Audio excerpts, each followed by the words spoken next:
അങ്ങനെ നമ്മുടെ fan advisory ബോർഡും ഇട്ടിട്ട് പോയിരിക്കുന്നു. നമ്മുടെ മാനേജ്മെന്റിന്റെ നല്ല രീതിക്കുള്ള ഇടപെടൽ കാരണമാണ്. എല്ലാവരും അത് അറിഞ്ഞിട്ടുണ്ടാവും.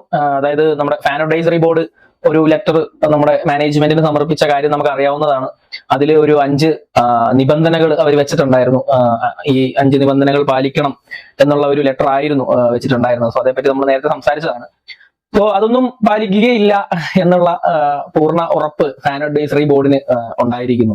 കാരണം അഡ്വൈസറി ബോർഡിന്റെ ആ ലെറ്ററിന് തിരിച്ച് മാനേജ്മെന്റ് നൽകിയ റിപ്ലൈയില് യാതൊരു രീതിയിലുമുള്ള കഴമ്പുണ്ട് എന്ന് അവർക്ക് തോന്നിയിട്ടില്ല. സോ അതിന്റെ ഭാഗമായിട്ടാണ് ഞാൻ ആ റിപ്ലൈ കണ്ടിരുന്നു. ആ റിപ്ലൈ ഞാൻ ജസ്റ്റ് ഇങ്ങനെ അവരുടെ അടുത്ത് വായിച്ചിരുന്നു. സോ അത് കണ്ടപ്പോ ഞാൻ ആലോചിച്ചത്, ദൈവം ഈ ഒരു റിപ്ലൈക്ക് ഒരു പ്രൊഫഷണലിസം ഇല്ലല്ലോ, അല്ലെങ്കിൽ ഒരു ലെറ്ററിന് കൊടുക്കേണ്ട ഒരു റിപ്ലൈ ഇങ്ങനെയാണോ, അതും ഒരു ഫാൻ അഡ്വൈസറി ബോർഡിന് കൊടുക്കേണ്ട റിപ്ലൈ ഇങ്ങനെയാണോ എന്നൊക്കെ എനിക്ക് തോന്നിപ്പോയി.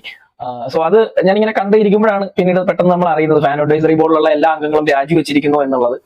സോ എനിക്കറിയില്ല, ഈ വീഡിയോയുടെ താഴെ ഇനിയും വന്നിട്ട് ആരെങ്കിലും ഫാൻ അഡ്വൈസറി ബോർഡിനെ ഞങ്ങൾ നോക്കുന്നില്ല, മാനേജ്മെന്റിനെ നോക്കുന്നില്ല, ഞങ്ങൾ ടീമിനെ മാത്രമാണ് നോക്കുന്നത് എന്ന് പറഞ്ഞ ആരെങ്കിലും വരുമോ എന്നറിയില്ല. എന്തായാലും ഈ പറഞ്ഞ കാര്യം മനസ്സിലായി എന്ന് വിചാരിക്കുന്നു. Thank you.